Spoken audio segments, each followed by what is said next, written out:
through in-house designs and studies, responding to community and council requests for various engineering analyses and design of our infrastructure projects, and as you know, among other things. I'll just call out the difference that this office has made. In the past, we have used our consultants to support design, and we've had a number of in-house engineers, but we've never had leadership like Lenore Bromberg. She's been able to bring in a different perspective, bring in her experience, and I'll just call out one project that's in the works. Bolton Road Improvements Project is something that we've taken on as part of our resurfacing program. This is an innovative delivery approach to how we deliver projects. We are delivering this project in record time and should be finished this summer. That project would not be delivered in the way that we're out there innovating with a design-build approach without someone like Deputy Commissioner Bromberg.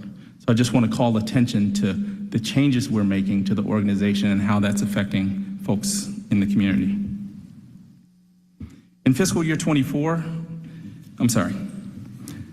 this team, under leadership of Ms. Bromberg, has designed more than 20 projects, getting shovels in the ground.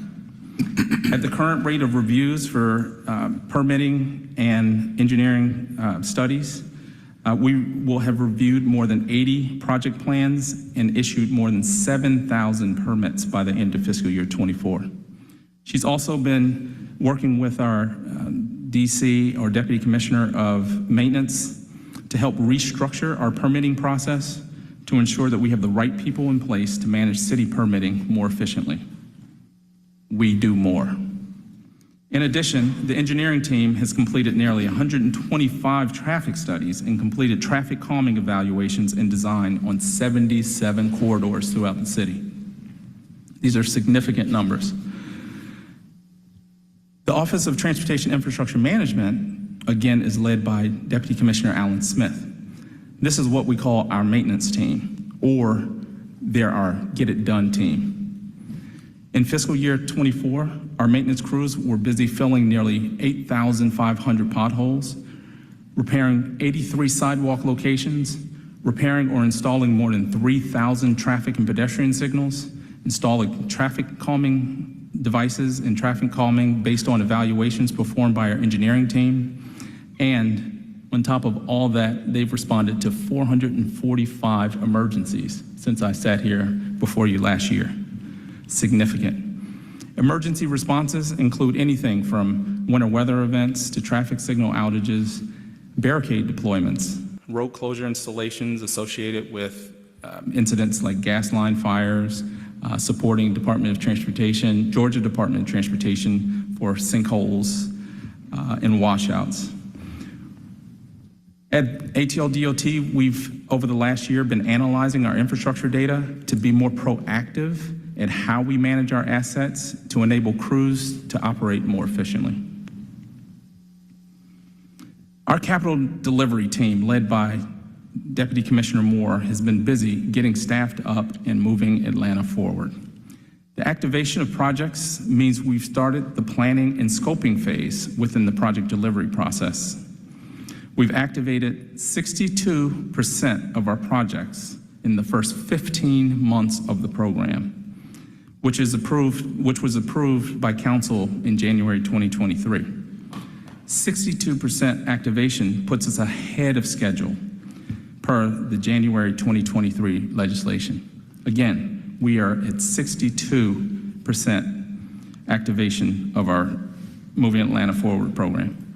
In addition, the capital delivery team paved 67 roads in the last year and substantially completed 10 capital projects, including, as you know, DeKalb Avenue, West Paces Ferry resurfacing, and the East Side Trolley Trail. We've also got Cascade Road back on track. We have also started construction on 6 capital projects in fiscal year 24. This totals 17 projects actively under construction. This was not the case when I sat before you last year. We also have had 2 more groundbreakings of note that are on their way. That includes Morris Mill intersection improvements. It also includes Fairburn Road complete streets. We've been able to start and complete these projects because we've doubled the number of project managers in the past year, adding 11. We brought on key program management staff in-house to manage the program, and we also plan to bring on another 5 project managers by the end of July 2025. Excuse me, 2024, this year.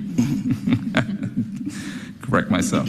By late summer, we'll have a total of 28 project managers on our capital team. So we have heard you.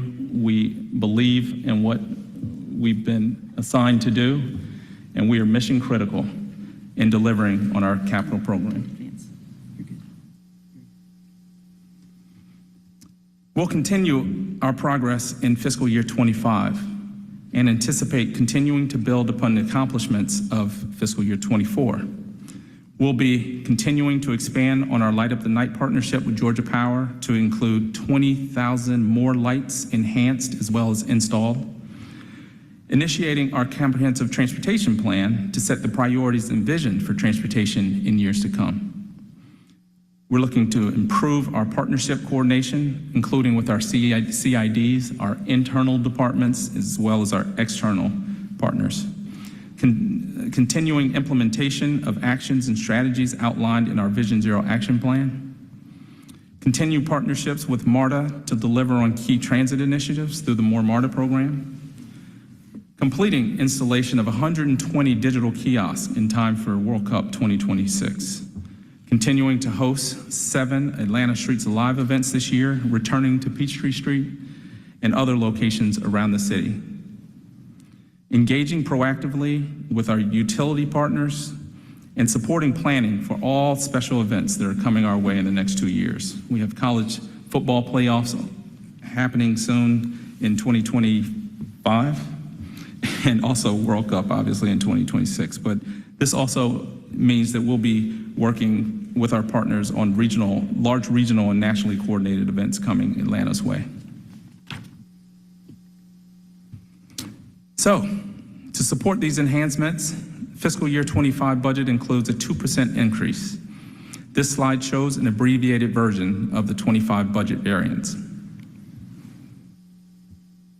While there was a $270,000 decrease in salaries in fiscal year 24, there were increases in other financing uses. There was an increase to the purchase contracted services to properly align contractual and operational expenses based on anticipated spend. Supplies decreased due to rates for utilities for water, sewer, stormwater, natural gas. And this line includes the funding for citywide streetlights in the Light Up the Night initiative. Continuing that with Georgia Power. Other financing uses include a $2 million increase. Overall, the budget increase will be thereabouts $1.02 million. In the area of staffing, as of January, our total general fund headcount in the department is 257 people in positions advancing our work. We have a total of 120 vacant positions with 30 funded to date.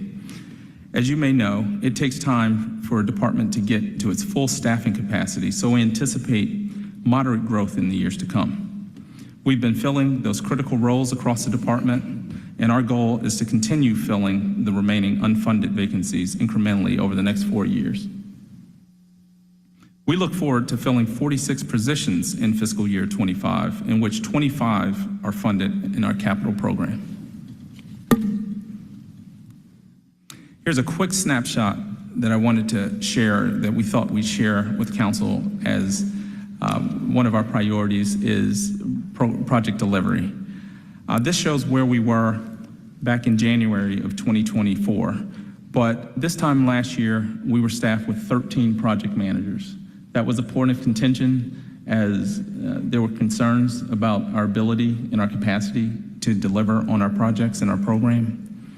January, we were at 17. April 2024, I sit before you with 23 project managers, and by July of this year, we'll have 28. Before I step away from this, I just want to recognize all those new project managers and all the folks who've been a part of our team and helping us deliver on our program.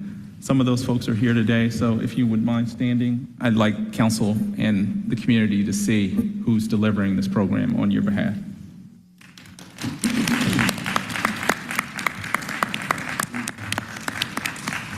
And again, thank you for taking time out of your busy schedules to be here. I will let you get back to work very soon. And I mean that. All right. So another topic that we want to make sure we drive home is that at Atlanta DOT, safety is our business. We believe this budget reflects our commitment to creating and maintaining the safest transportation system for the city of Atlanta and its residents. The budget increase, along with parking revenues, will be used to offset delivery of capital projects. Also prioritized to address safety strategies on Atlanta's street network. Here's a snapshot of those safety investments anticipated in fiscal year 25. Again, we do more. This slide is very important because we need everyone in this room to support us in championing safety. We've delivered on our action plan, our Vision Zero action plan, and the time is now. We've been doing this work for quite a while, since the start of the ATL DOT, but we need everyone in this room to be champions with us for delivering on safety. I want to say thank you to this body. Thank you for your patience. We've gotten to know each other over the last year. We've had some spirited conversations, some exciting times. Our transportation committee has evolved. I'd be remiss if I didn't say we do miss Councilmember Norwood at the dais. But with the leadership of Councilmember Amos, we're heading in the right direction. So I want to thank the administration for all of its support and the strength behind us to deliver. And if you leave here with nothing else, I want you to know that ATL DOT, we do more. So thank you for the opportunity, and I'll entertain any questions. Thank you. We have since been joined by Mr. Winston, Mr. Dozier, Ms. Boone, Ms. Overstreet, Mr. Lewis, and Mr. Westmoreland, making this by far the most well-attended budget briefing of the 25 season. Mr. Hillis, you're up. Thank you, Chairman Shook, and I heard that Councilmember Westmoreland may even have one question to ask at this point. So We'd be disappointed. alert the presses. Thank you, Commissioner, for the presentation, you and your team. Just a couple questions. This budget, $51.8 million for the general fund, you feel it's adequate to cover the many needs across the 12 council districts of the city, and I doubt I will get a straight answer or any answer at all, but what was the department's initial budget request for FY25? You will get an answer, and it's consistent with this budget. We have worked with our finance team, budget team. We've worked with the other departments to try to find efficiencies. And one of those efficiencies, or an example of one of those efficiencies, includes our fiscal year 24 budget. When we sat before you, we said we'd be innovative in how we deliver. So our bridge maintenance program, within our capital program, we have a line item for bridge improvements. We have found and taking advantage of $5.5 million in fiscal year 24, which has created capacity within our maintenance program to do other things like our potholes and other priorities. So as part of our negotiation and coordination with our colleagues here at the city, we believe that this budget supports our mission. One of the spirited conversations we've had multiple times in person and in committee, I believe including your first presentation, memorable presentation, is your getting to be, I guess, archaic given the time we're in, work from home policy. So what is the both the number and the percentage of FTEs currently working at least an average of 2.5 days per week in a City of Atlanta owned office or leased office. And I would imagine that number is low, and if it is, why is it so low? What do you use to measure productivity of folks that are working from home? What is the plan for FY25 to get those employees back in the office, knowing that one of the previous excuses was a lack of space, where many departments in the city are faced with that same issue, but they went to a hybrid work policy. For example, you work 3 days in the office, you get 2 work from home days, and then that rotates weekly. And then even some built-in full weeks where you can work from home. When can that be implemented? And what is the status of that again for FY25? Thank you for those questions. I'll fit my answer into a narrative which will continue. We're continuing from this time last year. So at this time, we are approaching 80% of our 257 staff, at least in the office 2 days a week. This team you'll find here every day of the week. My directors you'll find in the office at least 3 days a week, generally more, depending on the cycle and what we're working on. Our field staff obviously have been full-time in the office for quite a while, so that's 65% of that 80%. I can't do the math now, but 80% of 257 team, figure that out in time. But you know, we brought in some fresh blood and folks from industry who've brought a new energy. That coupled with our the team at ATL DOT, which is a committed team, has changed the energy. When I got here in 2023, January, feels like 2001. You know, there was you know, didn't feel the way it does now, and I'll leave it at that. Now, if you come to the 4th floor to our offices, you see people interacting, engaging, you see the energy totally change, you see that synergy, the network effect, and I think that is translated in the amount of work that we've been able to put out. We have data that speaks to our productivity. Service calls, as you know, as well as your emails, are in thousands. We've addressed service calls on a daily basis, sometimes, you know, during non-working hours. But to answer your question, this is a different Atlanta Department of Transportation. We have turned that corner, and folks are getting on board and excited to be a part of this team. Thank you for that. On the other side, we've had some, or do have some, very hard workers in ATL DOT. I believe you referred to it as your get it done team, but they can't patch potholes, fix signals, pour sidewalks, et cetera, from the comfort of their couch at home. They're out in the field working every day, day in and day out. However, my feeling, I would say many people's feeling, is we don't have nearly enough of them. How many of those type people in TIM are out in the field each day? How many are out there right now, and where are they? And I bring up the location question because many council districts and our constituents' misfortune, we've been told that there is an initiative to direct a whole lot of work to spruce up downtown over 2 years before the World Cup starts. When people are coming to the World Cup, I brought this up previously, I believe in initial budget conversation with finance and administration. The people aren't going to be coming to the World Cup and staying downtown. They will be staying downtown. But there's so many people that are going to attend this World Cup that they're going to be staying, rented, currently unregulated Airbnbs throughout the city and even the metro area.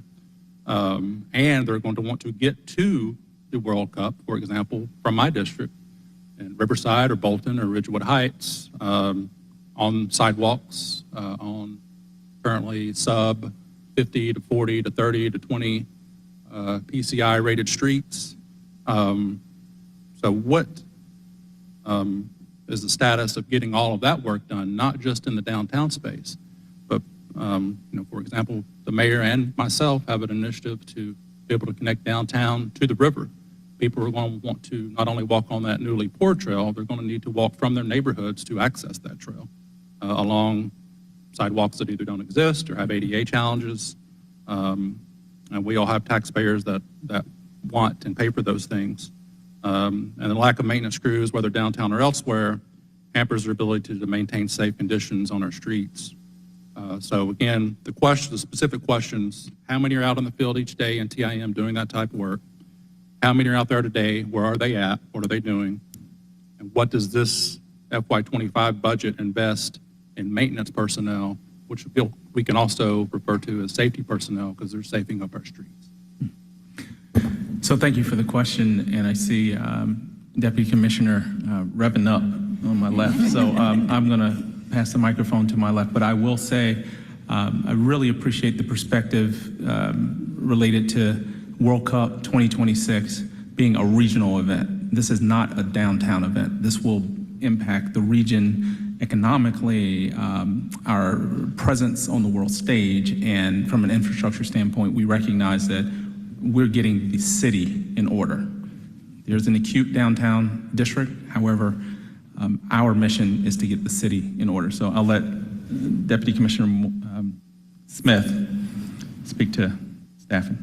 Thank you, Commissioner. I will speak to the staffing question, and then I'll yield so you can provide some coloring around the larger context that Councilmember Hill has spoke to. But in regards to the staffing and Tim, about 80% of our staff is boots on the ground, whether that be out in the field or our support services for our locations like North Avenue and Claire Drive, where our sidewalk and road teams operate out of. On a daily basis, we have about 85 people across the various operating units, such as potholes, concrete bridge, signals, permits. So that's about 85 people per day that are actually out in the field touching our infrastructure.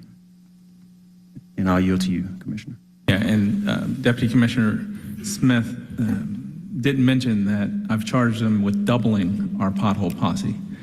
So in the springtime, when it's wettest and you have more washouts, in New Jersey, what we did was we took advantage of that time leading up to summer, and Deputy Commissioner Smith and I are in conversations about redistribution of our staffing to make sure our pothole posse is overstaffed.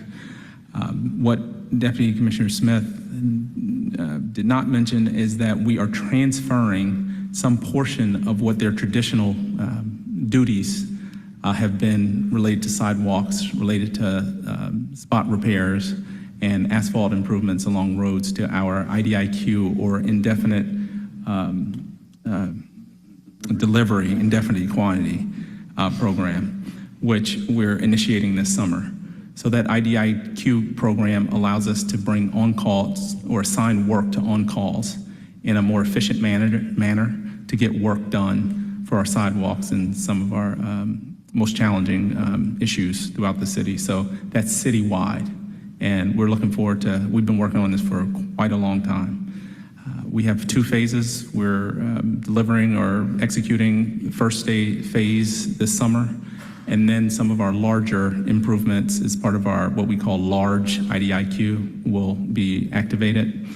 We'll get the timeline to you, but this will accommodate some of the challenges we've had, and that gives us an opportunity to reshape and right-size our internal staffing resources so that we're smarter and can be more proactive about our needs. Thank you. Why does this budget add just 2 FTE positions and reduce ATL DOT salaries budget by $356,000, almost $357,000? When in comparison, they haven't presented to us yet, but just looking through the budget book, city planning is adding 43 new positions, and the mayor's office is adding 44 new staffers.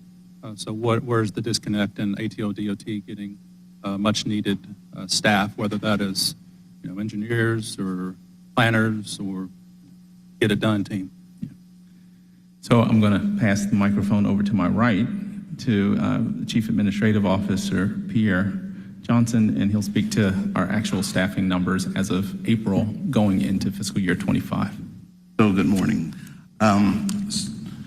In April, we are funded for 30 positions. That's through our general fund. And the positions will be used to staff our newly formed Office of Engineering, our Strategy and Planning, and to fortify our Office of Maintenance. We plan to leverage our capital programs to fund remaining 16 positions in FY25 that will fund PMs, capital support services such as finance, communications, and our legislation. And back to safety and mobility, and also still touching on the staffing question. Equity and mobility are important.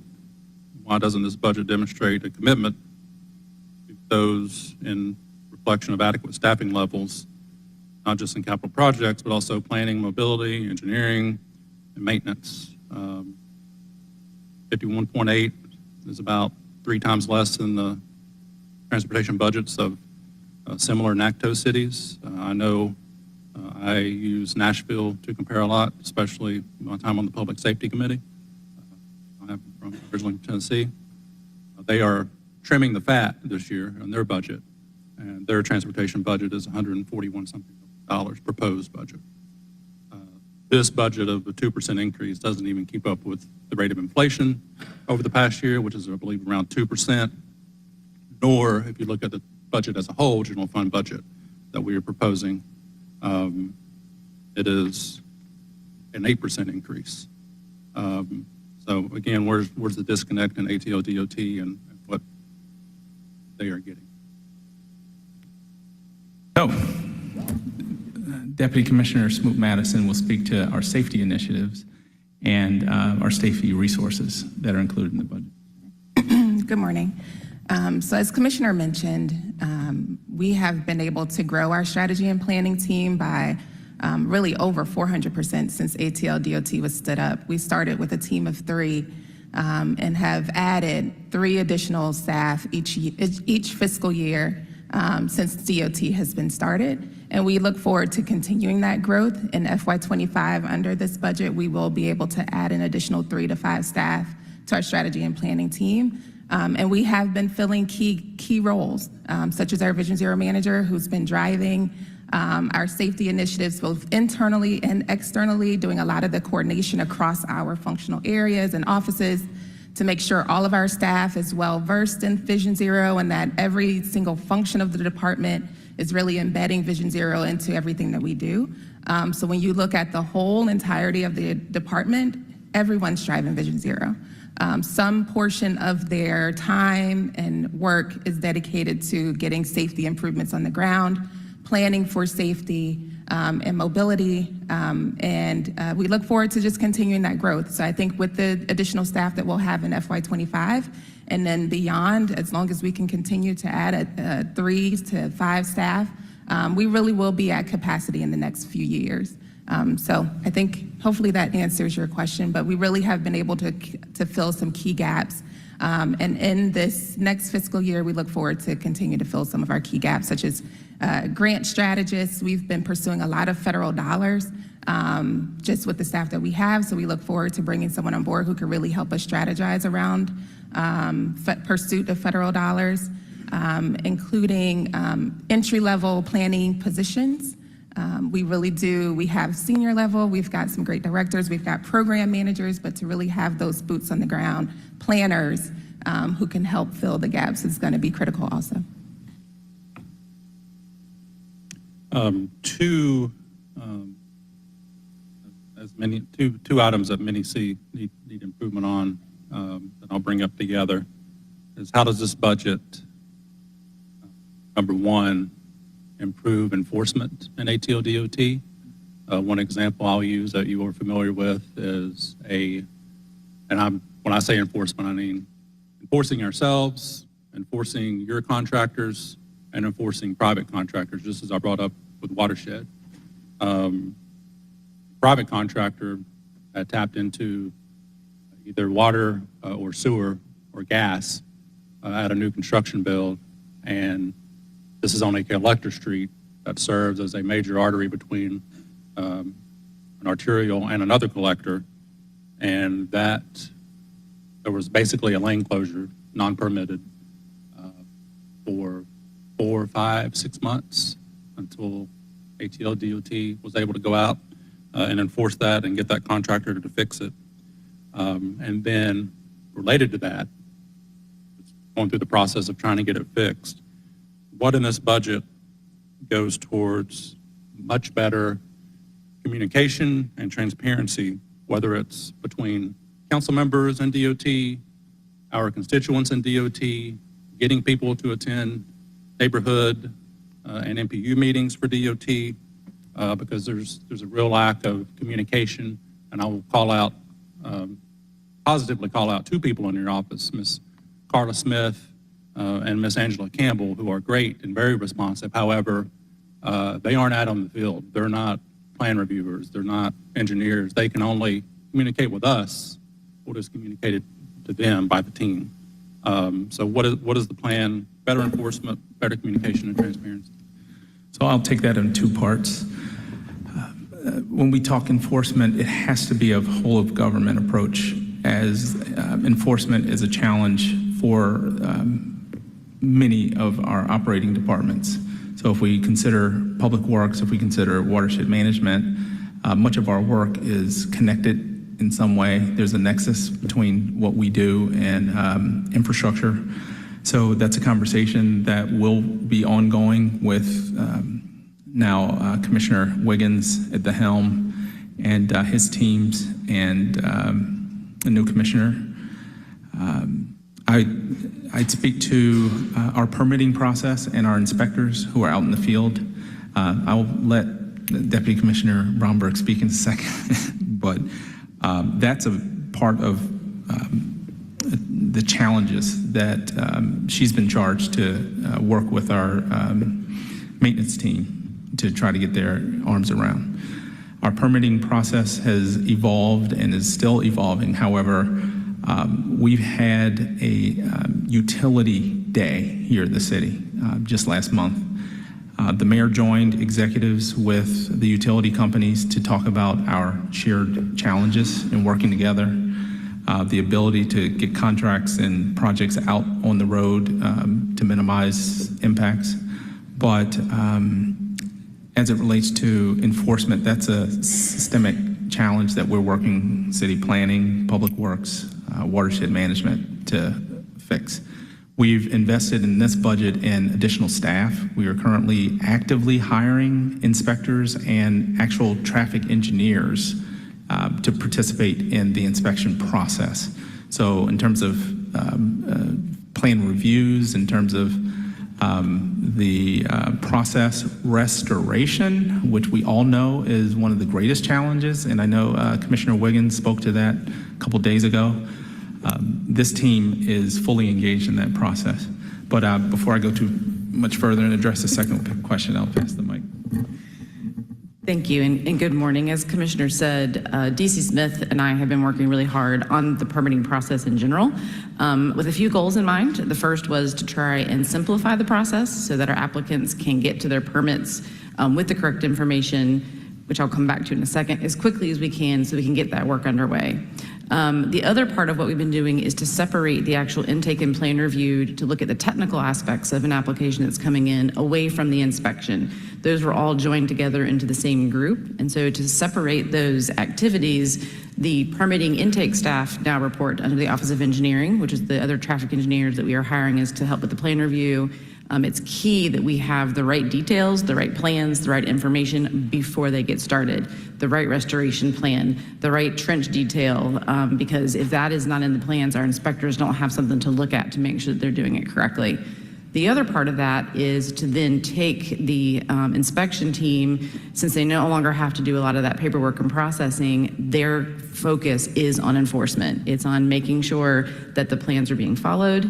It's on making sure that we have more boots on the ground than we can find folks who are doing work without permits. The enforcement side has been something that we have struggled with in the past, so we've been working with Department of Law on an SOP to help guide that enforcement process. What are the steps there's a warning, there's a this, there's a citation, so that we've got some really good information to help our folks be empowered to do the enforcement activities that we expect them to do. And then the next item was the communication and transparency. And when I say transparency, I don't mean, we got to make sure y'all aren't doing illegal things. I mean, there is so much that would save emails to us, which turns into emails to you all, that is just general information that should be easily accessible and findable online. When a project is in planning, update that project, have a project dashboard, have some level that is not publicly accessible that council members could access, and then have a publicly accessible level, and update that, when it's in the planning phase every month, every 2 months, and then when it gets into the construction phase, update it weekly or however often you need to, so people can stay informed and there's not this massive chain of emails that people are trying to figure out, hey, when are you preparing this bridge that you let a contract on for 5 months ago? Like, we need updates. So what is the plan for that? So since I came on, I've made sure that we took a strategic approach to everything we do. So I mentioned that our Chief Communications Officer, Ronnie Price, that was her first focus when she joined the department. Identify our communication strategy to council, to our constituents, and to each other. So Ms. Price is working with Carla Smith, our customer service team, which you're very familiar with, to bring those emails down. How about that? Ms. Price is developing that strategy as well as our marketing strategy as it relates to social media and other areas that people need to know about activities within ATL DOT. I'll use an example. Just yesterday, your office called about Howell Mill. We got that information on social media. We put the pressure out and made sure that that information was made available, but we need that concise, direct line of communication to all. So Ms. Price has joined our team to be a part of that. One of the core strategies in Atlanta's One Atlanta Transportation Plan, which was adopted in 2018, is, quote, take every opportunity to make Atlanta's streets safer. On page 8, the plan then goes on to recommend incorporating crash prevention tools into resurfacing to make our roads safer by design, and to, quote, prioritize safety and restriping programs on page 16. How many transportation engineers do we have in this, in the current budget and this FY25 budget to complete safer street designs in-house in order to ensure this actually happens and it's not just a plan and stays a plan, but gets executed? And how much is allocated to restriping and replacing those stripes that you can't no longer see and reflectors on dangerous roads across the city? Okay, I'm going to hand the mic to two people on this. Before I give it to Deputy Commissioner Smoot-Madison, I'm going to have Lenore Bromberg speak to our engineering staffing, as this is our newest department and we have significant aspirations to fill those seats.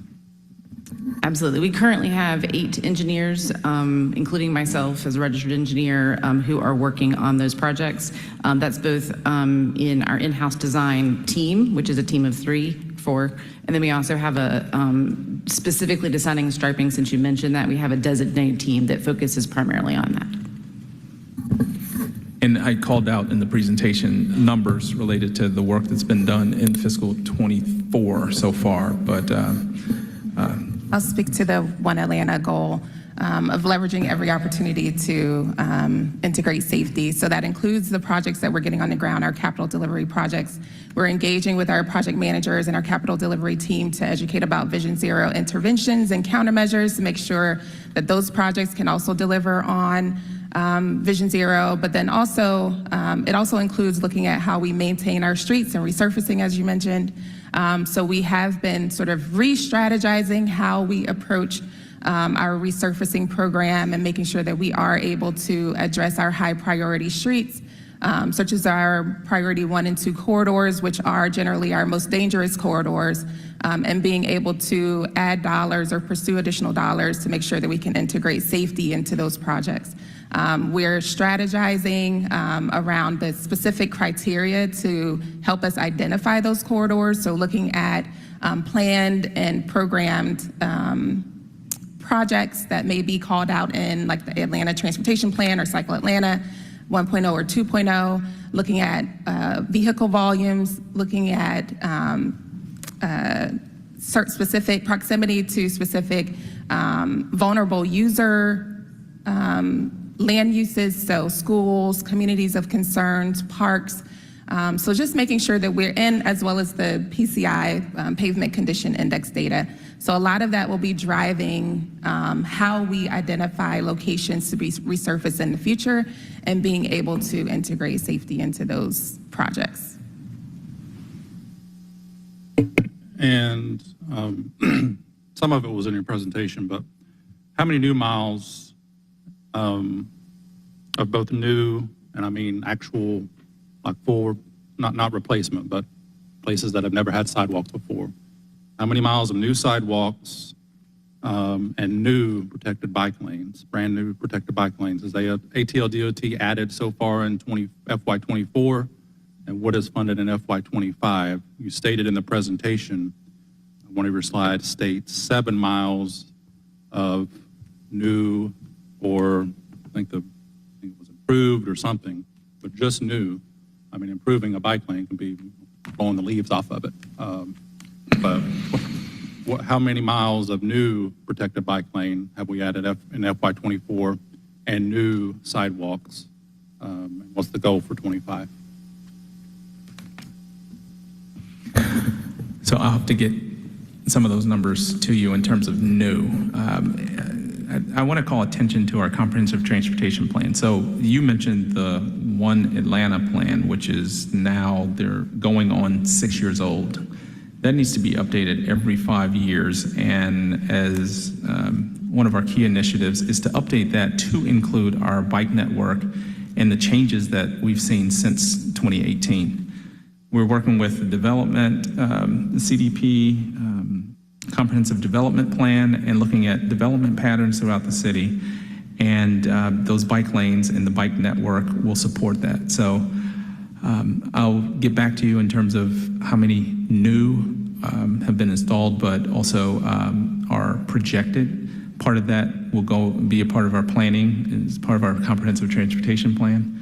But anything to add? I think one of the major projects that was delivered in FY24 was the downtown resurfacing, which included about 3 miles of new bike lanes, but there are other projects, and we can get those specific projects for you.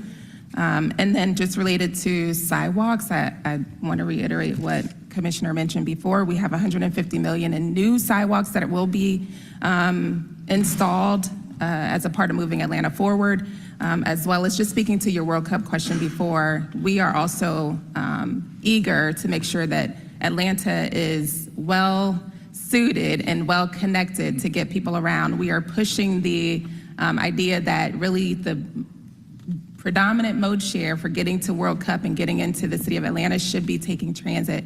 And we recognize that accessibility and walkability and bikeability is a part of that. And so we are having conversations with the regional transit partners, not just MARTA, but all of those that are in the surrounding area, but also all of the funding that is in moving Atlanta forward to do sidewalk repairs, to make sure that all of our curb ramps are in place. We have 4,000 missing curb ramps citywide and $20 million in moving Atlanta forward that will install all of those new curb ramps. And we are working with that team to prioritize any locations where we feel like that connectivity needs to be in place before World Cup. So we do have a lot of pedestrian facilities that will be addressed prior to World Cup. Just a few more questions. I'll pass it on to my colleagues. Last year, I drafted, introduced, and council unanimously passed, I believe it was co-sponsored by almost everyone up here, if not everyone, the Fatal Crash Review Commission, which we're finally going to get up and going after some tweaks and changes and amendments to that. That commission is going to suggest after it reviews these fatal crashes, it's going to suggest short-term, mid-term, long-term fixes at the locations and around the locations of factors that possibly contributed to these deadly crashes. How much of this budget is dedicated to the short-term quick fixes that the commission will suggest in order to curtail crashes, or regardless of the commission's recommendations, how much of this budget invests in quick build, materials and equipment, and staff to achieve the ambitious goal of eliminating traffic deaths and serious injuries? There's currently only one full-time staffer fully dedicated to Vision Zero from what I see in the FD. Short answer, $3 million. But we are pursuing additional federal dollars. We actually just submitted a TIP application this week for additional money. Hopefully that will bring about $5 million to supplement the general fund money. And then we're also planning to submit a Safe Streets and Roads for All application and pursue $10 million. So that will be an additional $15 million that we'd be able to add to the $3 million from this budget. The $3 million is fully in the general fund budget? Yes. Because that brings into my next question that me and my colleague, Councilwoman Boone, always in the past have seemingly had to make an amendment for, not during this administration, I don't believe, but in previous administration.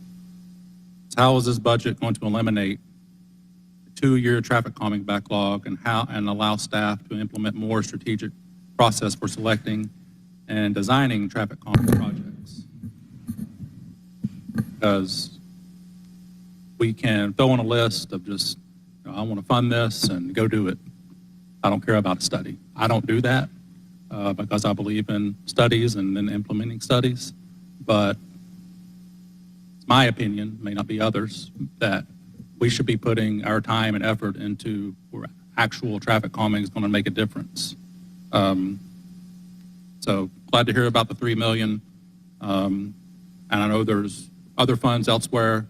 MAF, I believe. How is that going to, is it going to, all that coupled together, when is this 2-year backlog going to be eliminated?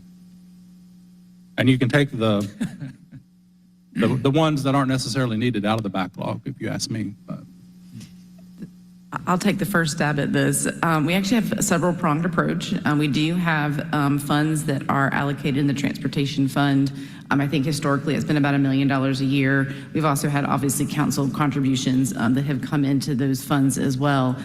We also have traffic calming funds both in the Renew program and in the Moving Atlanta Forward program. We are looking to amend the existing contract. They have roughly, the current contract has been able to accomplish about $2 million worth of traffic calming in a given year by adding some crews. And then we are also looking at utilizing the IDIQ contract that was mentioned earlier to be able to, my fingers crossed, I'd love to get that backlog done by the end of 2025. great.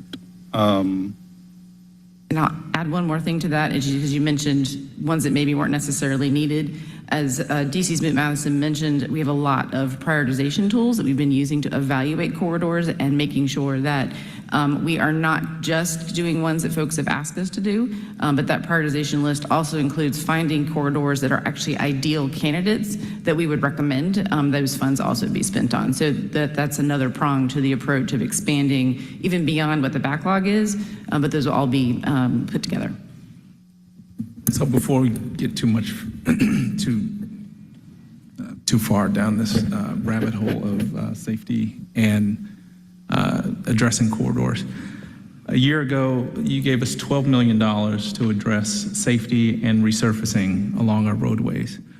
We've had dialogues back and forth with council, and we want to make sure that as we go into fiscal 25, that we are on the same page with you in terms of how we spend those dollars. We've had some input from council, but we need to get that out with our next paving cycle. That paving legislation will be in these chambers in a couple weeks so that we can extend our paving program, and we want to get those $12 million spent, but find efficiencies. And if that means that there are other priorities, then maybe go back in and we reassign some of that, but we recognize the need to get that included, and the work is there. So we really would like to work with council and solicit that input from council so that we make sure those dollars get spent. So you led me into my final couple questions. You know, at least I get tired of hearing about, like, it's some magical number and we've repaired 10,000 potholes, 25,000 potholes. Like, when are we going to move from, let's see how many potholes that we can repair to, let's fix the damn streets so we don't have so many potholes? Or at least move to doing more point repairs so you're not repairing the same pothole 5 times a year.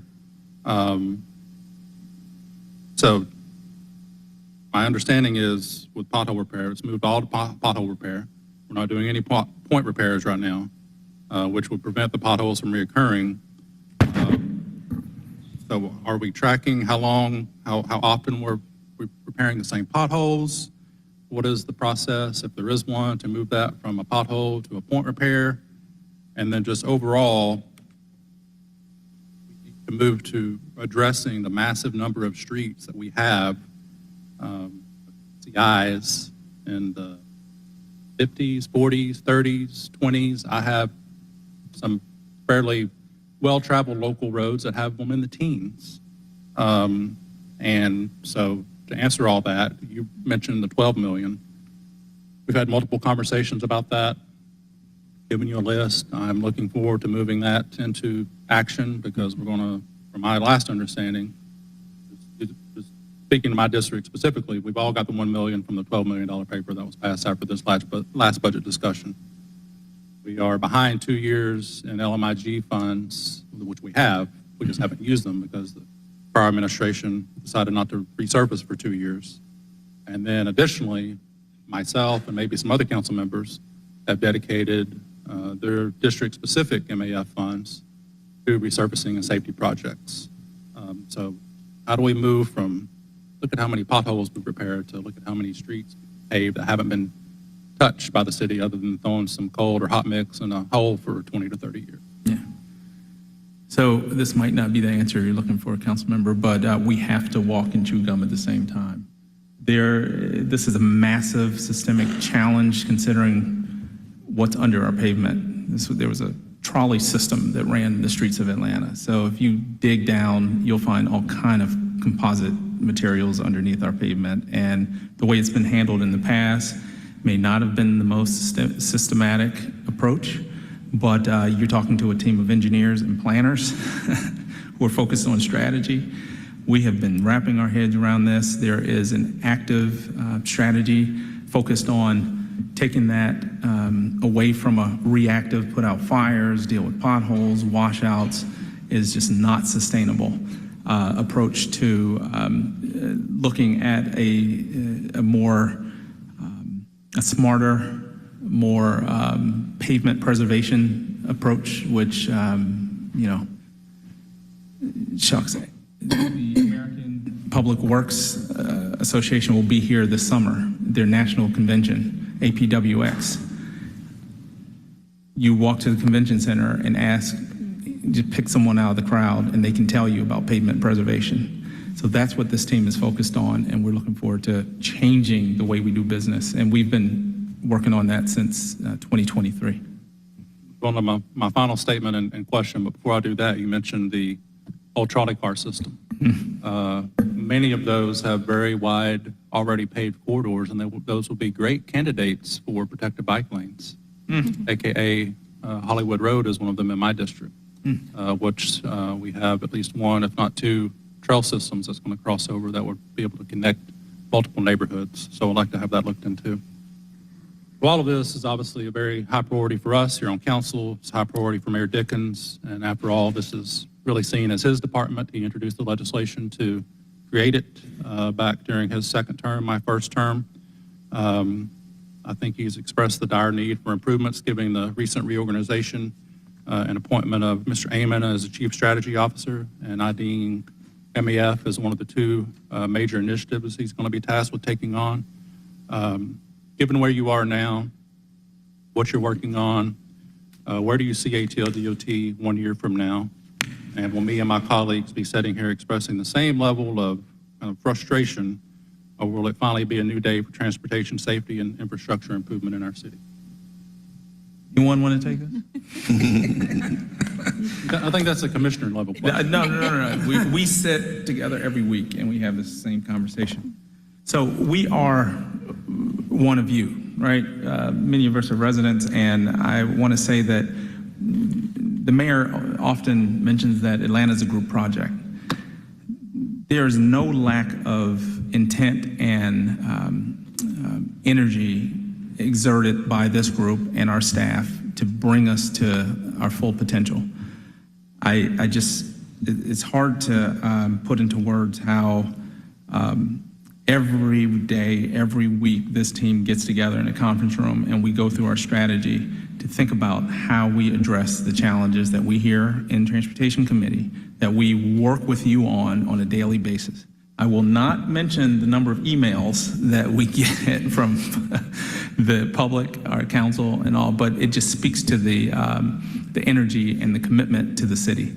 So hopefully this time next year, we'll be having a different conversation because we have to move on from this conversation and focus on the big stuff. Atlanta is the capital of the South. We're a leader.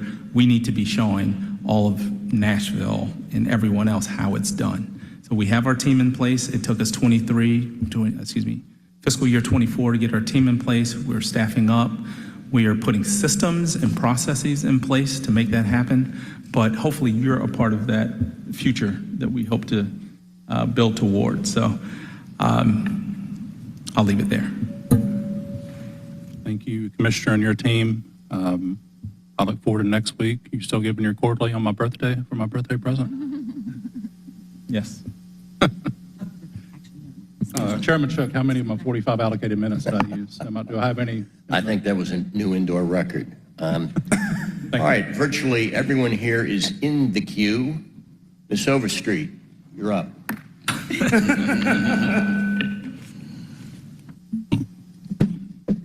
Thank you, Councilmember Hillis, for leaving me a minute or two. But the truth is, we are here today more than, in abundance, the council in large numbers, more than any other budget session, because this is the most important thing and at the top of mind for us, what people are actually, our residents are actually calling us about on a regular basis. We spend an awful lot of time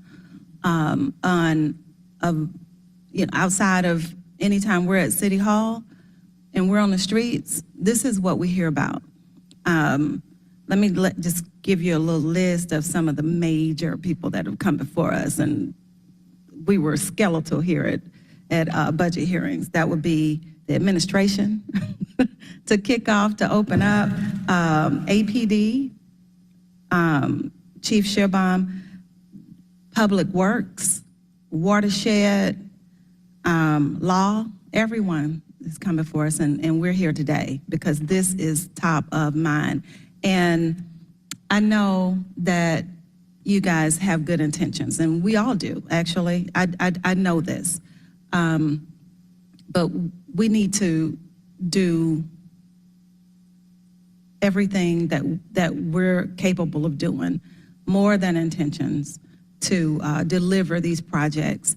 I'm coming to you right this moment as a resident. And this is why I always remind you and everyone that I've been talking this Cascade Complete Streets for, this is year 7, no, 8. This is year 8. And we actually cut the ribbon to get, well, broke ground to get started on Cascade Complete Streets 2.5 years ago. 2.5 years ago. And while I do see some progress, and I do know that I feel like we're righting the ship, I do, I still have angst on a weekly basis, and I tell you that. And I don't think I've ever looked at my street so hard. Like, as I leave every day and come to work, I'm staring at the street, seeing what is different, what has moved. I've never paid this much attention to Cascade Road because this is giving me angst every single day. And I want to be a champion for all of our projects. I want everyone to have a beautiful Cascade Complete Street on every side of town, like I truly do. And I just don't have it in my heart right now to do so because this has not been delivered to me.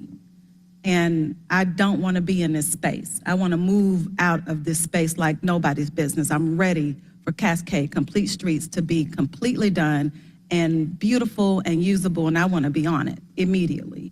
So just always remember, as a resident, I've been committed to this before being council member Overstreet, and it means everything to me to see this done.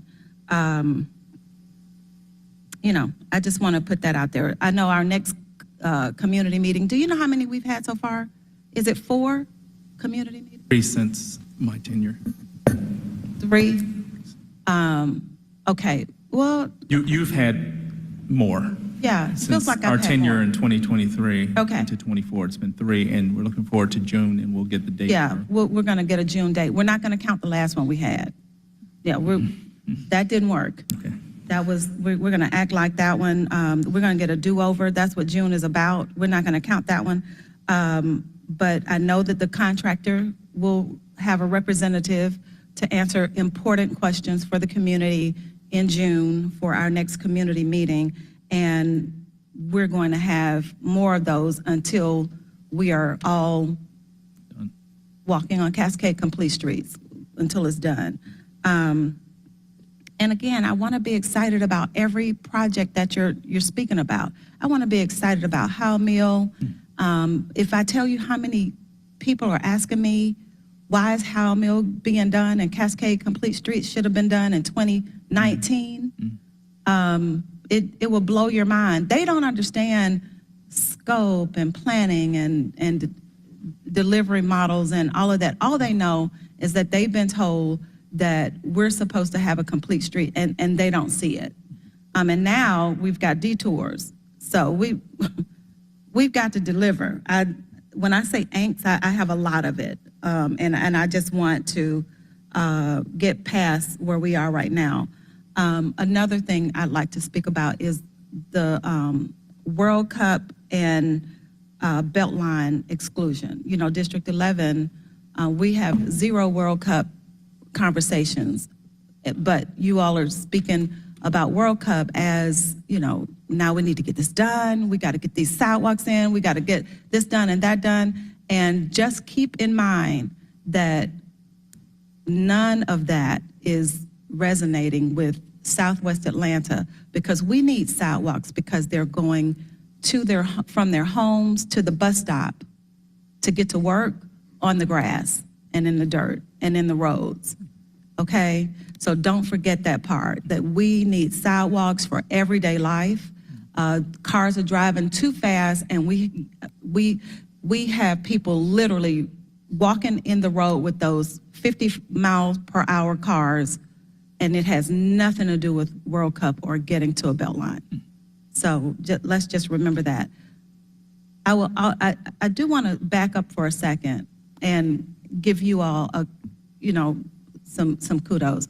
I will say that out of all of the departments that have come before us, I've been on the ground in my district with most of your leadership. Pretty much everyone sitting on the dais today, and not just once, multiple times.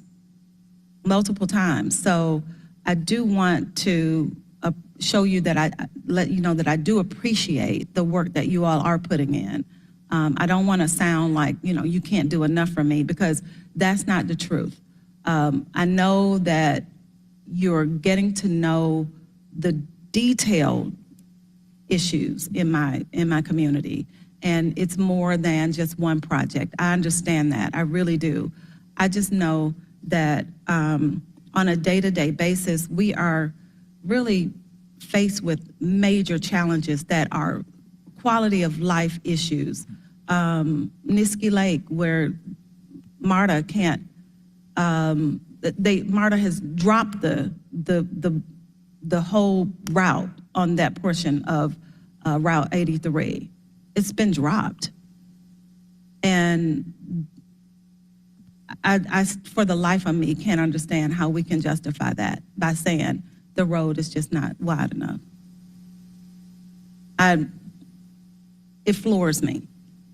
So when I say we need sidewalks and we need to make sure that we are being deliberate about delivering what we say, it's a true statement, and it's not because of anything except people need us to get these things done, like they need it. And just that.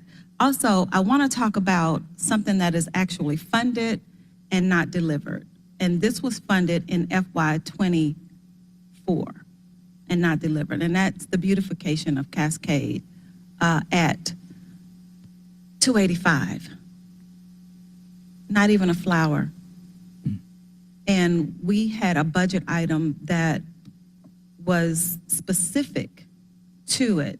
And what does that mean? Can you answer for me what it means when something is funded? And it's not, again, it's not for lack of us speaking about it. Like, I've met multiple times about this. What does it mean when something is actually funded and not delivered? That can mean a number of things.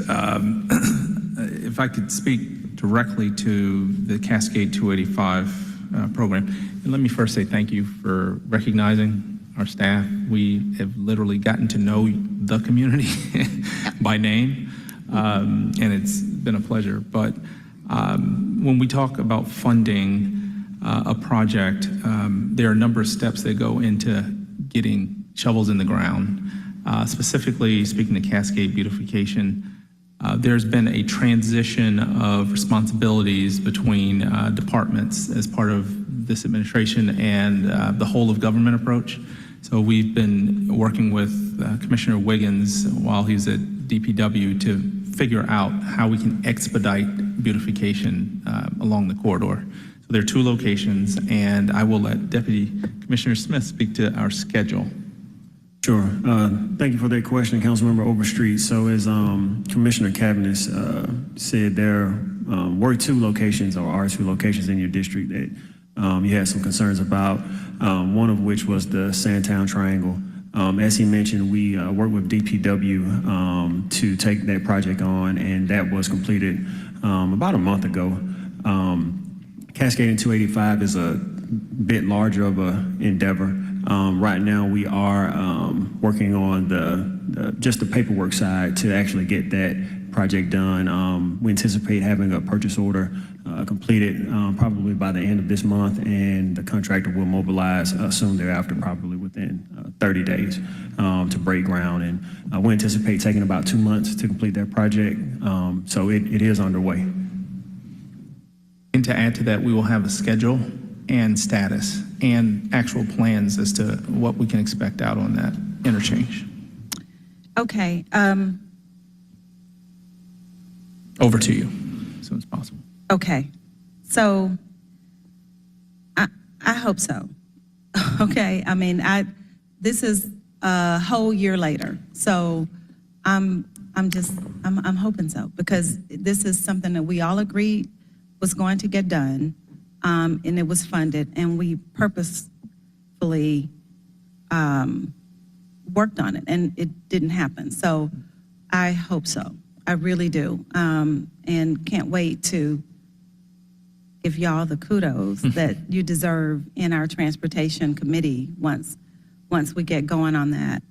Let me just get off of my feelings for a second and move on to some numbers. When we were speaking about what positions are funded and unfunded, and how we've moved from no project manager or very few project managers until now we do have project managers, I want to commend you on that for sure, because everyone knows that there are different phases to our projects, and you can't consider something activated without a project manager. So we needed project managers to get those numbers rolling, right? So I really appreciate you having them in the audience today so that we can actually see that they exist and not just a number. Are they still here? They were here. No, you told them to go to work.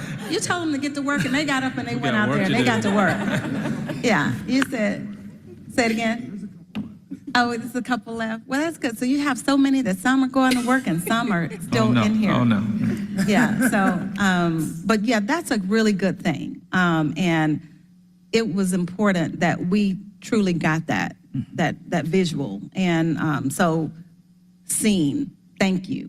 I appreciate that because that too means that we're not going to have the same problems with the other projects that we have, that we had with the Cascade. And good, because I don't wish it on anybody. I want everyone to be able to enjoy what we've all, as a city, decided should get done. Extra help. How are you all deciding about how many extra help positions we are having, and how are we deciding on extra help? And how does that correlate with like in-house promotions or positions? Like what does that mean about our staffing and our numbers there? So thank you for that question, Councilmember. So if you think about extra help, I've mentioned that we've reorganized and restructured to be more strategic about how we delivered. That includes the need to create positions. That includes the need to bring on folks in a faster manner and reconcile that at some point in the future. So we've found that the extra help has helped us expedite so we can get the work done, get us closer to delivery. It's a mechanism that helps us think about our strategic hires and our priorities and level set and balance our structure. This is a fairly complex organization that we are shaping in terms of all of the programs. I said that we do more.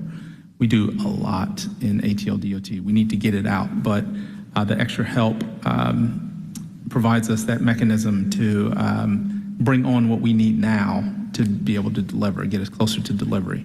So I don't know, Chief So Johnson, can I anything? just tell you Sure. what I hear when you say that? Yeah. I hear that the extra help is used when we feel that we don't have the expertise in-house to get that position done. Is that the case, or do we not have adequate staffing? So to provide the flexibility to shape the organization that we need to deliver, that's what that offers. Not to say that we don't have totally what we need, but there are some gaps that we're trying to fill. We talked about safety. There are particular positions that never existed before relative to Atlanta Streets Alive or Vision Zero manager or director. These are things that we, given the charge of the department, feel that we also need to bring in-house. So to your point, there are opportunities to bring these expertise in-house because we have relied on consulting services in ATL DOT's past life considerably. And now we have the experts. We are onshoring what we need to stand up the Atlanta Department of Transportation to deliver. Okay, so that sounds good. I like that. That's promising because I would like to think that we could spend less on outside and work with what we have and what we know with the experts that we already have. Does this budget account for using what we have, or does it say we need to continue this extra help? No, this budget specifically supports what we need because we've been able to reassign some of our capital funding to address our capital funding, and we're split funding certain positions so that we create that capacity. So this budget does address it. It isn't explicit if you look at the numbers, but these are January numbers. When you look in July at where we are in our numbers, you'll see that capacity and the hiring numbers change. Okay. Last question, back to T-Splice. I want to make sure that our prioritization chart is being followed, right? So do you feel like we are on the same prioritization chart as we did the rebaselining? Have we changed it, or how are we with that? And budget-wise, is everything going fine with that? So we see the capital program as our renew. I won't use the word legacy. Okay. The original renew and our Moving Atlanta Forward programs. Now, those include T-SPLOS and we have bond. But we're having conversations currently with the administration about renew, what exists in renew, the original baselining that was done. Yeah, that's where Cascade Complete Streets sits, right? Right. And what are our priorities so that we can take advantage of all of our capacity to get Move Atlanta Forward, but not to prioritize Moving Atlanta Forward, but make sure that we cut the fat, keep it lean, and make sure that we get Renew out the door. We need to sunset Renew so that we can move Atlanta forward. So can I tell you what I hear? Yeah, sure. What I hear you saying is that list may be a little different. There are conversations that we need to have. Okay. So can we agree on this then? That whatever's been promised and that we're working on, that should be done first. Of course. Like, and that's what's being done now. Nothing from Move Atlanta Forward should be completed before that Cascade Complete Streets. It's from 2017. Yeah.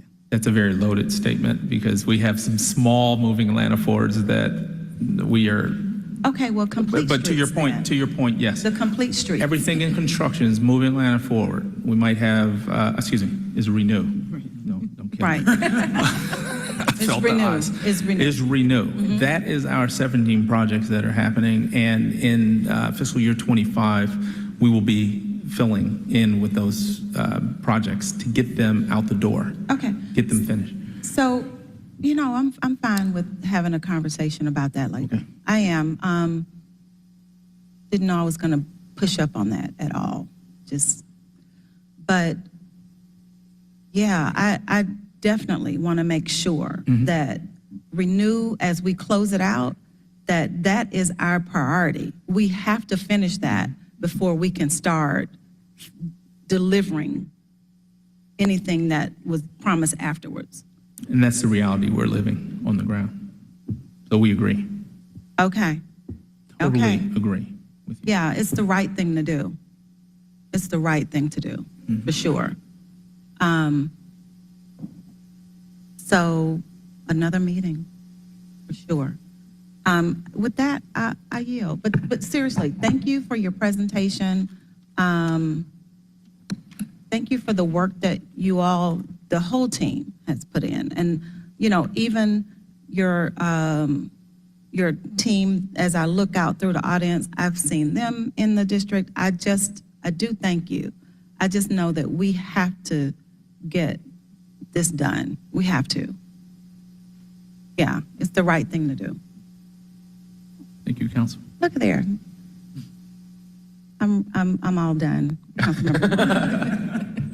All right, thank you, Councilmember Collier Overstreet. Yeah, we should call for backup, and here I am. Next up is Norwood, followed by Winston, and then Lewis. Quick time check, it's 11. We'll keep going until we finish the questions, because it looks like everybody does want to speak. So, Councilmember Norwood, you have the floor. Okay, I just want to say that y'all inherited a trashed system.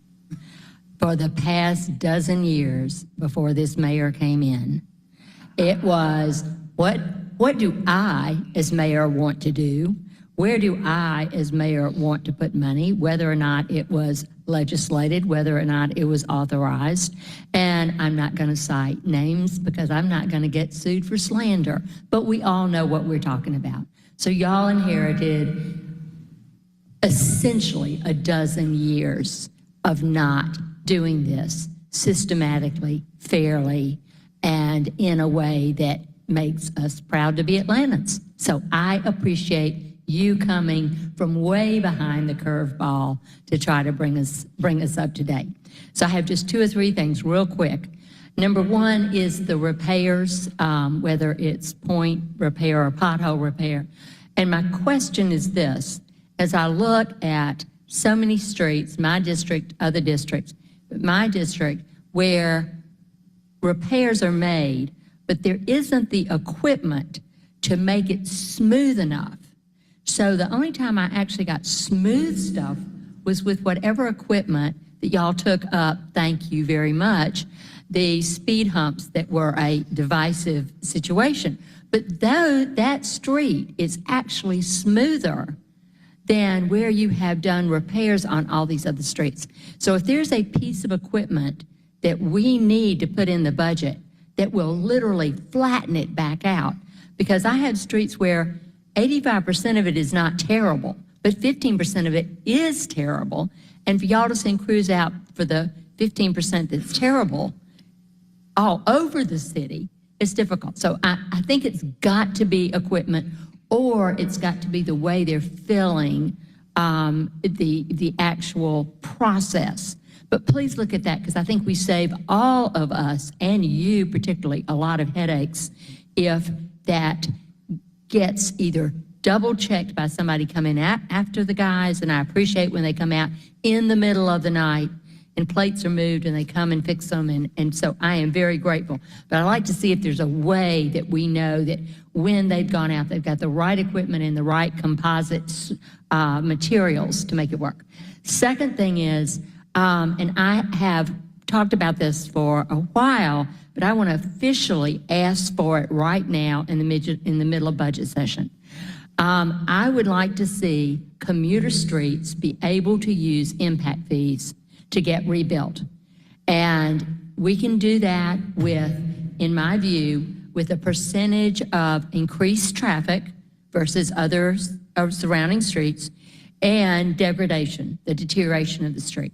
So a certain degree of deterioration and a certain degree of increased traffic, call it a commuter street, use impact fees, and every single one of these council members has got some streets. Most of them, I don't think quite as many as District 8 has, but everybody has streets that could be resurfaced, rebuilt, if we could open up that source of funding. So that's the second thing. Third thing, I'm taking a lot less time than my 2 predecessors. Third thing is the Vision Zero action plan. We had not gotten it. We have just gotten it right now. So just so y'all know, if council is not reacting, I'm not sure if we're the only office that somehow it ended up in spam or whatever, but I have now just been given a copy of it. So that's all I have. Short and quick. Thank you. All right, thank you, Councilmember Norwood. Next up is Councilmember Winston, followed by Lewis, then Amos. Hey, Commissioner, thank you all for your presentation today. And don't strain too much looking at me. I know it's a little awkward up there, but just wanted to know, I mean, you've got an extensive capital project timeline, and can you just walk through kind of the methodology of like how we go about completing the projects on that timeline? Yeah, we actually put in the appendix the project workflow that would assist visually, and you should have it in your package as the second slide in Appendix A. But I'm not sure. Can we speak to stages? Yeah. Without the slide. No, I'll speak to the overall process, and if DC Moore has anything to add to it. But in the strategic delivery plan, there is a flow chart of a process that takes the project from planning and scoping through engineering design, procurement into construction, and then ultimately closeout. The time frames for each of those varies depending on the project. One of the things we are working really hard as a team is to rethink how our standard way of thinking about those in the past has been. Yes, we use a lot of the procedures that GDOT uses in order to have a framework to work within, but we are not GDOT, we are ATL DOT, and we need to customize those processes and procedures to our projects specifically. So in the flow chart, you'll see, for example, planning and scoping can take 1 to 6 months. Our goal is to get it as close to the 1 month, if not faster, and that's for every step in the process. We don't need, if you look at the overall total, it tells us it's going to take us 12 years to get through some projects. We do not have 12-year projects. Our projects are not that scale. So our overall target is to get these projects delivered as quickly as each of them can. We should not be using the exact same model for every single one because everyone is in a different context. Everyone has a different need, different funding, different everything. And so that's one of the things we're working really hard with our project managers right now.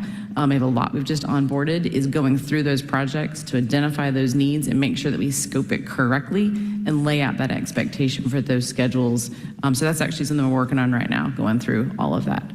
And I asked that question because just to Councilmember Overstreet's point, it's very difficult for us to be able to explain this when we have projects that have been, in talks with their communities and our constituents for many, many years, and they haven't seen the shovels in the ground yet. And I think part of that is us being able to help explain it.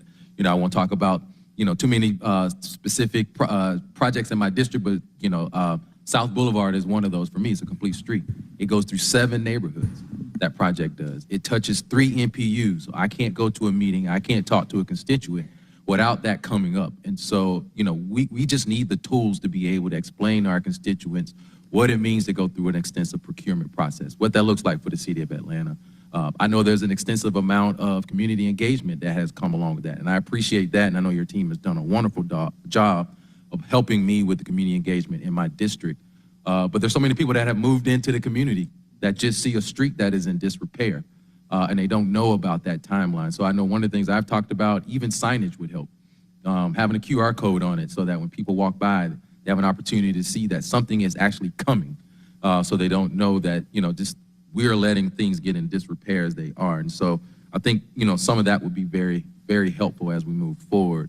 On another piece, specifically on the budget, so roughly we've got about $150 million worth of capital projects in FY25.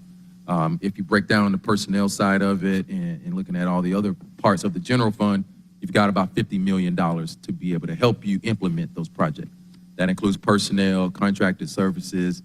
Do you feel like that $50 million is adequate enough to complete that $150 million worth of projects in FY25? Thank you for the question, Councilmember. Yes, we feel that's adequate because this is a rolling soft cost, if you will, or overhead that's associated with delivery. It's charged directly to the projects, but you got different phases of the projects over a different timeline, so that will be stretched over time.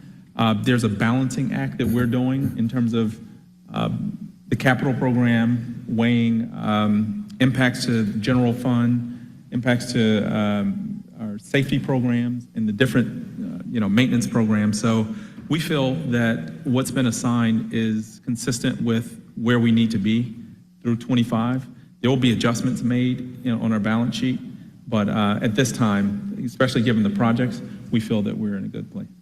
And I know there's conversations about, recalibrating, renew versus MAF projects and trying to see which ones you can push forward faster. I know sidewalks is a big topic of conversation across the city of Atlanta in terms of who's responsible and what projects that we've already kind of, acknowledged that, the city will take care of. I would encourage some coordination with the planning department. I know in my district, I will tell you, I hate the sidewalk to nowhere.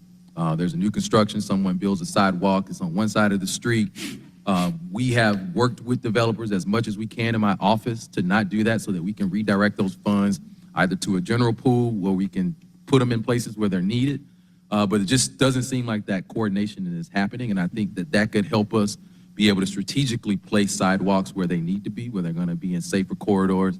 And so I just wanted to just throw that out, that I think that will help in that recalibration conversation. that you're having and making sure that we're putting those in the best places. That's great. Thanks for that point, because we're meeting monthly, if not every 2 weeks, with our Department of City Planning Yes. to go over issues just like this, especially as it relates to our permitting and other processes. So that hit home. Okay, and then I would also encourage, further conversations with the Beltline and BRT. I've got projects in MARTA, who has a BRT in Summer Hill in my district, but, we've got big projects that are ahead of schedule. And so that coordination with the ATL DOT is important because, we got a project like South Boulevard where, the Beltline is ahead of schedule and is anticipated completion before we go back and tear the street up for South Boulevard. And so, it's hard to kind of, explain that from a city's perspective, but I think if we coordinate, work on timelines together, then we can, help alleviate some of the pain that constituents are going to have through these long construction periods. And then one last point I just wanted to bring up, I brought it up in Public Works. It seemed like there's some volleying going on. There's a new bike lane sweeper. You guys are trying to get an MOU. I don't know who owns it, but I got people wanting to get it out in service. We've got a lot of bike lanes in District 1. I know that District 4 has a lot as well. And we get constant messages about, the maintenance of those bike lanes. And so I don't know if you all are taking over or Public Works, but we just want to see them out in operation no matter who has them. Received. All right. Thank you. Received. Loud and clear. Didn't get a chance, and I know we need to move on we have a meeting this afternoon with ABI, Beltline. We meet with MARTA once a month, and there are technical meetings that happen throughout the weeks. Every week you have a technical meeting. Summer Hill BRT did break ground because of our relationship, because we were working between departments and taking the lead for the city to make sure that got on the street to get ahead of schedule. Beltline, we are constantly working with Sean and Jill and CEO to make sure that we're ahead, we're getting legislation in. So those were all great examples of what's possible. So, we do more than just capital projects, but, we need to get things moving, to beat expectations related to some of our capital needs. So loud and clear, we appreciate those comments.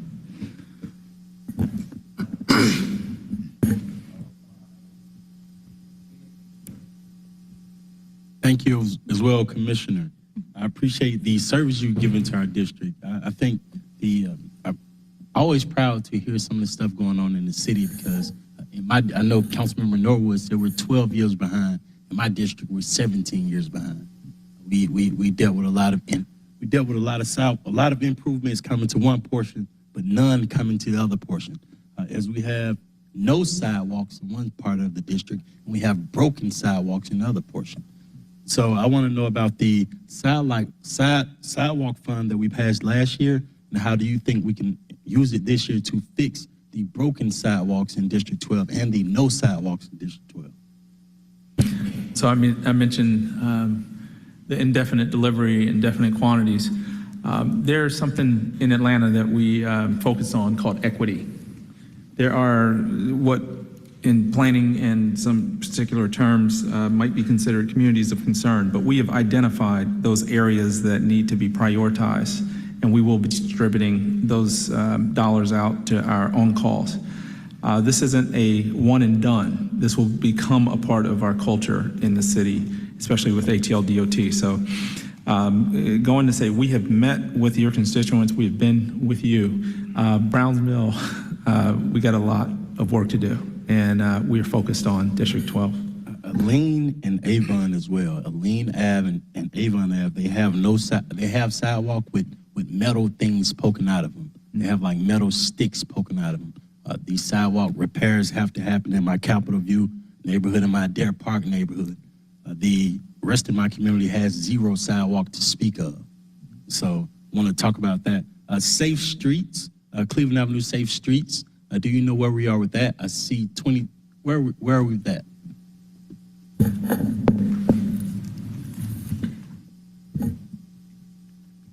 We're just going to check our files and make sure we have. And so I want to have a follow-up meeting with you on if that's that. okay. So Cleveland Avenue, Safe Streets, follow-up meeting on that. McDaniel Street, that was in the renew. McDaniel Street needs some major attention. So please look at the renew funds in McDaniel Street as you continue to do renew first. McDaniel Street should happen. Pryor Road is a major arterial for the city of Atlanta. So is Metropolitan Parkway. In between is the worst street in Atlanta right now. That's University Avenue. University between Pryor and Metropolitan Parkway is used a lot. You can't drive down that street without almost riding on these sidewalks that lead to nowhere portions. So University Avenue needs some attention. So it's between these two major thoroughfares in the city of Atlanta. Central Avenue and Pryor Street, and hopefully Pryor Road, bike lanes. Could you give me an update on that? I know we originally spoke and we talked about it coming down to the YMCA, which would connect the entire south side of the city of Atlanta to the Beltline, because we're working on some CIEs that come from Southtown Trail on Jonesboro Road and Cleveland Avenue, so that it'll connect my entire district. So where are we on where that would go? Because I think going to the left is going to nowhere. Yeah. So the Pryor and Central project is a Safe Streets for All grant, US DOT funded project that has limits. To add to those limits would be an act of God with US DOT. However, we're looking at what mechanisms can be used internally to think about design and extension. We have luckily a great relationship with Beltline.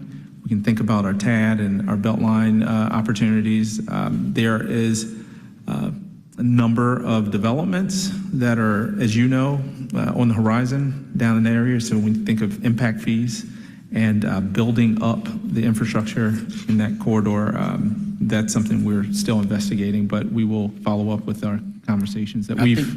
I think the reason why I'm asking that question is because online now I see everything I see has it going left on University, but when we were speaking, it had no destination or it was going straight. And so I want to know if that was a change or if a decision has been made. No. We can tag team on this. DC Smith Madison and myself. So the concept, there is a beginning and an end, but how we get to that end, there will be alternatives that we're going to be looking at and making sure that we consider all of those options. The termini are what's set, but how we go to that end, and there are a couple different versions that have been on there as a part of the concept analysis that we'll be procuring. We'll take a look at that and figure out what makes the most sense from a destination perspective. And as Commissioner said, we're looking at what if they're all awesome? What if we want all of them to happen? What are other ways that we can make that happen? I appreciate you for that. Once again, I appreciate your service to the city. When Councilmember Norwood can say she sees a difference from 12, I'm telling you I see a difference from 17. And remember, Browns Mill Road needs some attention. University Avenue needs some attention. Elaine and Avon need some sidewalk attention. Thank you. Thank you. All right, just a time check. If we're interested in staying on schedule, we need to wrap this up probably in about the next 15 minutes. Mr. Amos, you are up next, followed by Mr. Dozier, followed by Mr. Wan. Yes, sir. Thank you, Mr. Chairman. Hello, team. How you doing? I could sing your praises as well, but I will not do that. I will be the bad guy today because as Chairman of Transportation, I think that's part of the job requirement. I am disappointed with this budget, and here's why. Let's talk about facts and let's talk about perceived realities, because actually our presumption becomes reality. I think it was last year we was talking about $17 million that was about to be removed out of your budget. You told us that you really didn't need it. You could find the money to get something done. The perceived reality is you haven't gotten anything done. That's the perceived reality. So let's stick with the budget. And the organizational chart. You have on here Chief of Staff and I think Chief of Administration. What is the difference? Thank you for that question. So Our chief of staff is responsible for transportation operations. So Department of Transportation is a focused organization that delivers on, quality of life issues. Our chief of staff supports our chief of administration supports our business operations. So there's a functional operational role, but there's also a business operational role. So the chief of staff makes sure that I can breathe. I'll put that out there. Our chief of administration makes sure that our legislation, our invoices, our coordination of the office needs and other needs are in place. So, transportation is unique from some other line operating departments, considering it's a focus field. And having someone as a chief of staff that comes from the field and understands how processes work, what needs to be prioritized on my behalf has been very valuable in the last 5 months that she's been on board. Appreciate that, because we're all in this together. Yes. Because we have to fight the message that is being sent. FY24, 17, FY25, even less. If the perceived reception is you didn't do anything in 24 and we're asking for even less money in 25, I'm not going to say I don't believe you, but I will say you have to make me a believer that we can begin to move some of these projects. Actually, delivery is everything. I just got a response from your office that I've been waiting for a month over. If you would have responded to an email I sent back on February 15th, a lot of the things my colleagues asking for would have been provided. I resend it, asked for an Excel spreadsheet, moving Atlanta forward, batch 1, batch 2, the $1 million paving fund that we have. All of those things that I know exist on the website, but wanted to make it easier for my colleagues and I to be able to answer the questions we're going to ask you if we already had the information. Yeah. So I hope your team has been able to do that. Another thing I need, can you please provide an organization chart per function and not title? And I ask these questions because everyone know I come from the school board where we always are top heavy and really not pushing the money down to the people to where it really needs to be done. So when people ask about how many people on maintenance, how many people on pothole posses, these are the things we need to know if we need to do a reorganization of pushing more money down to the people that are actually doing the work. Other questions, and an expectation. I believe your report to the Transportation Committee on the 29th of this month. It would be nice if a lot of these questions, especially about some of the things that have been asked by the colleagues today, be inside of that presentation. I don't know what your presentation is, but we expect to see a lot of these questions answered on the 29th. Last but not least, you talked about Vision Zero and how we are on par with other cities, but yet our budget is about half of those other cities. How do you explain that gap? Dig into capital. Sorry. I think we've said it quite a bit up here, but just to reiterate, I think a lot of cities also don't have the capital financing that's happening in Atlanta.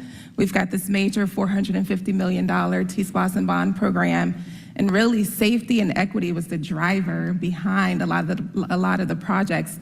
Probably more than 90% of the projects that are on in our Moving Atlanta Forward package. And a lot of other cities don't have that level of capital financing that's going into projects. So we really are ahead of a lot of other Vision Zero cities. And thank you for that answer, because it leads me directly to the next question about perceived reality. The people know we have the money, but we're not seeing the projects being done. And it goes into what a lot of my colleagues were saying, we don't understand the process and things of that nature. I need your help. Boots on the ground, shovels in the ground. We need your help to begin to move projects forward. Last question so we can get out of here. Who on this org chart is responsible for working with contract compliance to make sure my DBEs are getting some of this city work? Our capital Deputy Commissioner Moore is responsible working with OCC and making sure that we get the work out to everybody.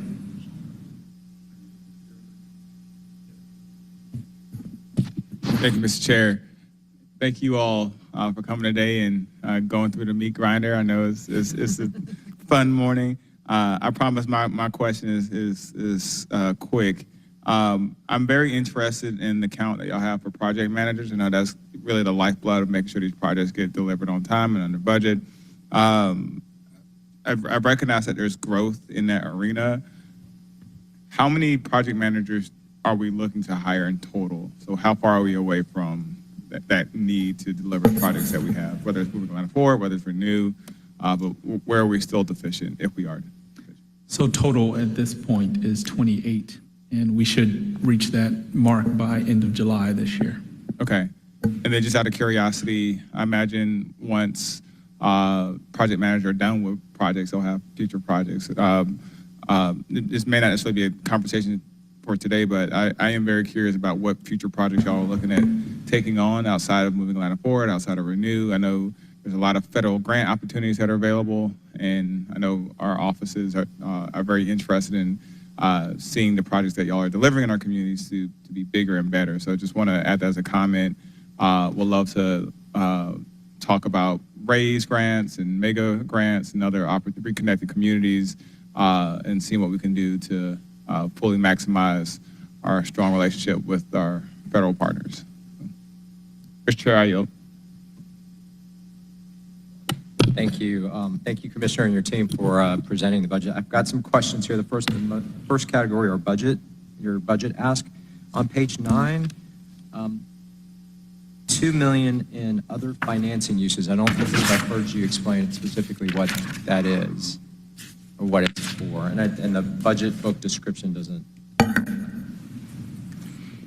It says $2 million increase to support the infrastructure maintenance. So that's our general maintenance program in which we have residuals year over year that are used for various maintenance, asphalt repairs, sidewalks, et cetera. That is usually split between our capital and our maintenance team, but we're putting it into a singular bucket to make sure that we optimize what we spend based on the needs. So this year we're getting a $2 million increase. So it's a consolidation, not necessarily a new allocation of funds. Right. All right. Okay, so that leads me to my next question. So basically your budget ask is flat from 2024, 2025. It's confusing to me then if I look at page 10 at your staffing request, because it appears 30 vacant funded positions. I recognize this is as of January 24, but FY25, your goal is to fill 46 critical positions. So I'm having a hard time reconciling those two numbers, that filling 46 critical positions implies that they're vacant right now. Unless, because your head count's not really going up either. So at some point, we don't have to get in the weeds in that, but someone needs to help me understand that, because again, I would have expected an increase in staffing dollars looking at this, and our chief administration can just briefly clear that up for Councilmember Wong. Yes, Councilmember Wong. So by leveraging, like I said earlier, our capital program, we were able to split fund some of our positions so that the overhead or the head count or personnel costs from our general fund is then covered by our capital fund. Those areas include our capital support services. okay, I get that. So, but just someone will have to help me reconcile current vacancy versus the 46 that's implied by this spreadsheet. And on page 12, the capital dollars, the general fund column. So the 23.9 million, it's the general fund, does that include, again, that's not part of your $52 million ask, right? I'm sorry, we're on the First column. Oh, sorry.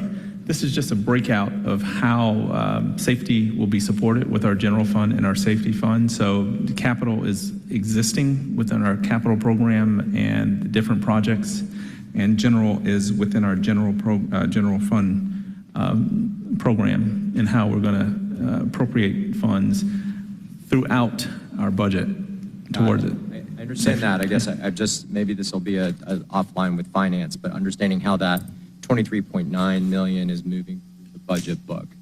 Part of it, I'm assuming, is through your department budget ask, and there must be more somewhere else in a different section of the budget book. Yeah, there's funding for our Light Up the Night program, which is substantial in terms of. Yep, 17.4 million. I see that. So, but that must be flowing through some other part of the budget book. Through grants, maybe? That's our hope.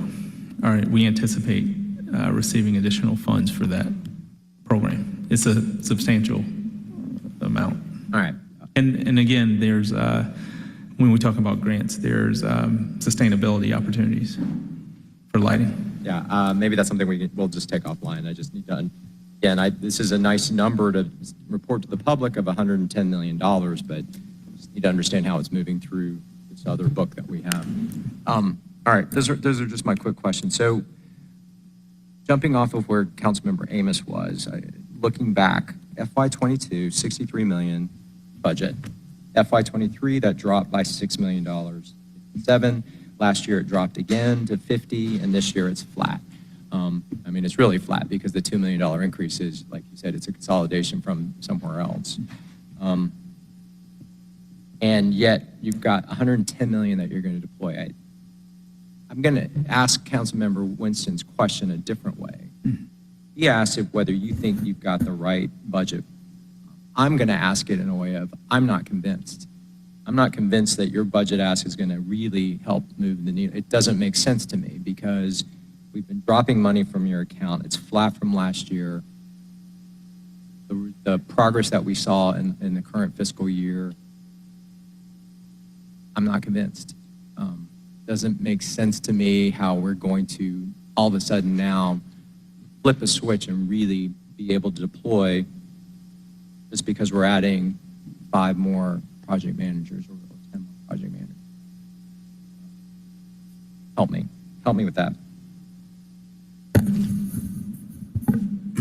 I sat here April of 2023, and we had a conversation about how we make all of this happen.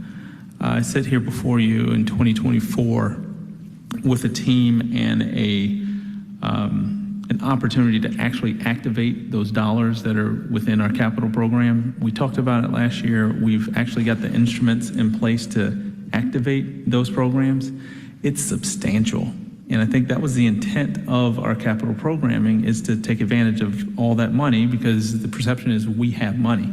Well, we do have money, and we not until now are in a position to actually activate those dollars with the contracting community, with on-calls. And I don't want to say turning on a switch. I wouldn't use that term, but I'd say the time is now, and we're ready to go. So I know you're not convinced. Yeah, I mean, that sounds real good. I'm not understanding kind of the connecting the dots from A to Z in terms of how that translates, unless, it's all baked into the project dollars that we're going to basically use that as the methodology to design, build, or so it's maybe baked in on that side. But well, just so that I know that you can be convinced, if we think about the buckets we have in our capital program, and maybe there's an opportunity for re-education. We have citywide programming. We have traffic signals, we have sidewalks, we have many of the appurtenances or categories within the budget that have lump sum dollars so that we can activate and prioritize where that happens.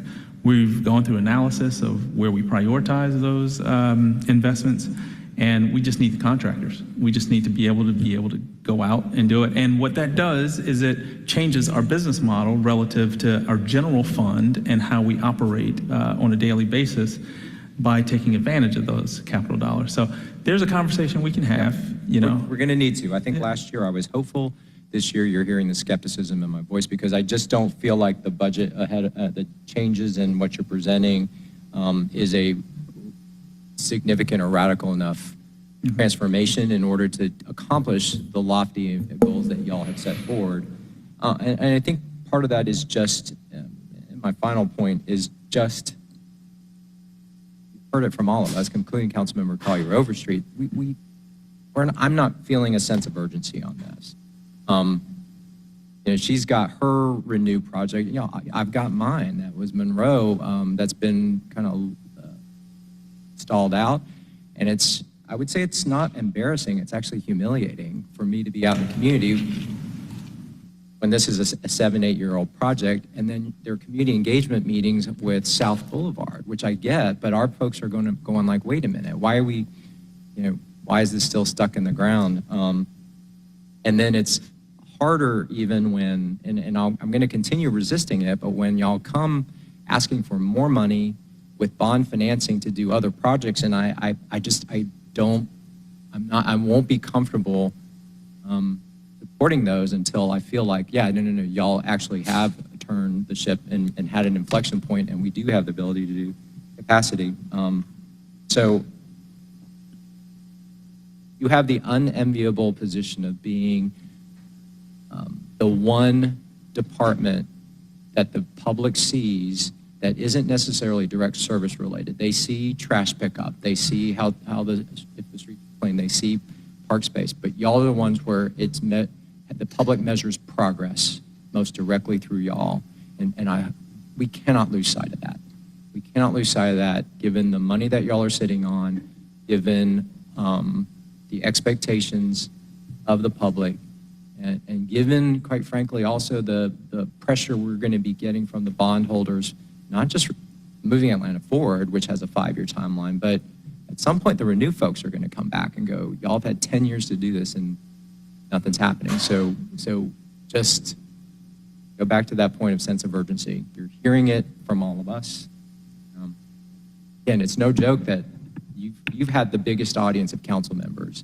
It's not because we were bored on a rainy Thursday morning, but it's because we all knew we had to be here to voice all this. So I'm a supporter, I'm a fan, and I want to continue to be, but got work to do, and I welcome that conversation to reconcile some of this stuff.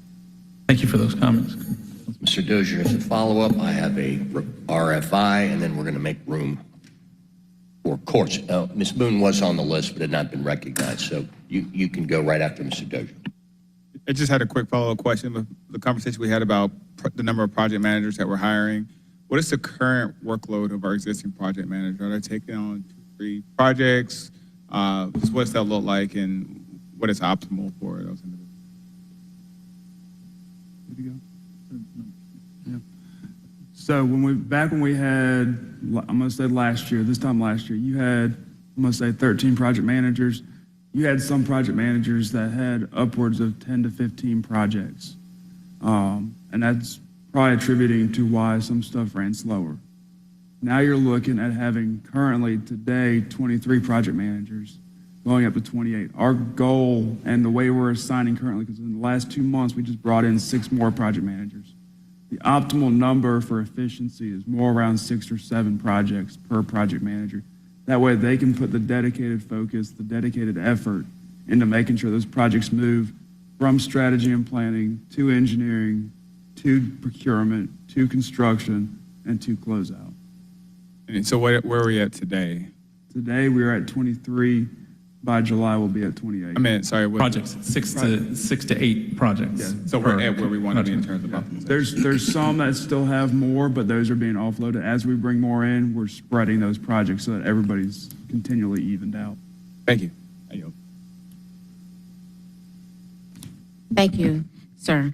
I really want to thank you all for the numerous community meetings, working with Ms. Lloyd, Ms. Hardy at the Kelso at Peyton subdivision located off of Peyton Road. We have done some great work over there so far. They were in an emergency situation. You all have really, really done some great work over there. I do want to look at Delmar Lane. It's a long street it's between Linkwood and ML King, and we do need speed bumps there. But thank you all for answering the call for those senior citizens that are located off the Fair Lane Road area. Deputy Alan Smith has been working with Ms. Floyd and the others over at the Collier Rec Center. So just again, thank you all so much for your great service. And Councilmember, I just want to say thank you for your patience. We have spent time, we've done blitzes, signs, but I just want to say thank you for your patience and thank you for working with us. It's been an honor. Thank you. I just have one request for information. You stated you've got 28 project managers. Are those positions, are they filled positions, and how many optimally do you need? And could you send us a list of who the project managers are and what projects are affiliated with? Yes, sir. All right. And just like that, we're done. Thank you. We do look forward to working with you. I will do no sermonizing. It's all been said here, so I know we're going to have a lot more conversation with each other as we move forward. So thank you. Courts, you are up. And the court operations budget is page 291. Thank you all.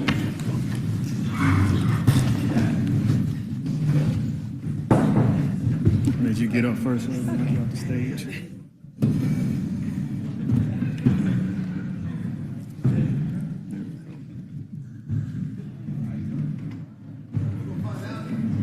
Yeah, I know. That would be embarrassing.